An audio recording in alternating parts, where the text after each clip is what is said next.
Il n'y a rien de mieux pour fêter le 4 juillet, donc la fête nationale américaine, que de retrouver des IndyCars sur l'Indianapolis Motor Speedway, même si c'est sur le circuit routier bien sûr.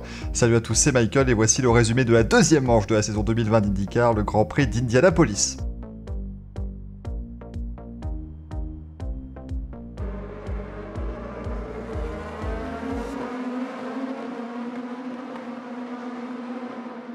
Au départ de cette course de 80 tours, c'est Will Power qui s'élance depuis la pole position. L'Australien est l'un des deux seuls hommes à avoir remporté le Grand Prix Indianapolis organisé depuis 2014, l'autre étant évidemment Simon Pagenaud. Power mène le peloton dans le premier virage et pour une fois, car c'est assez rare au Grand Prix d'Indy, eh bien tout se passe bien derrière, aucun contact à signaler même si deux voitures sortent un petit peu de la piste, une Arrow McLaren et Simon Pagenaud.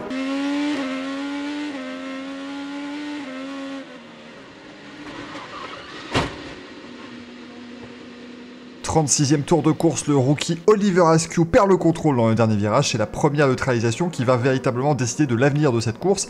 La stratégie étant évidemment extrêmement importante à ce moment de l'épreuve et c'est donc Graham Rahal qui se retrouve en tête devant Scott Dixon. Scott Dixon le dépasse quelques boucles après le restart et le néo-zélandais va littéralement dominer la deuxième moitié de l'épreuve puisqu'il va s'imposer avec une vingtaine de secondes d'avance sur Graham Rahal et Simon Pagenaud qui a réussi à terminer en 3e position malgré un départ depuis la 20e place sur la grille. C'est donc la deuxième victoire de Scott Dixon cette saison en autant de courses disputées. Le néo-zélandais mène évidemment largement le championnat, on l'écoute.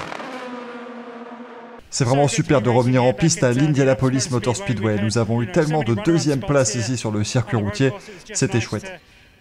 On a eu de la chance avec le drapeau jaune, l'équipe a été parfaite au niveau de la stratégie, mais une fois que l'on a bien ajusté l'équilibre de la voiture, elle a été super rapide, c'était une journée assez facile en fin d'épreuve. Colton Herta et Rinus VeeKay complètent le top 5 devant Ericsson, Newgarden, Howard, Ferrucci et Takuma Sato. Au championnat, Scott Dixon est donc en tête avec 104 points, devant Simon Pagenaud avec 75 unités et le champion 2019, Joseph Newgarden. J'espère que cette vidéo vous a plu, n'hésitez pas à mettre un petit pouce bleu, à vous abonner à la chaîne, à commenter, et à la semaine prochaine car nous aurons deux courses sur le circuit de Road America.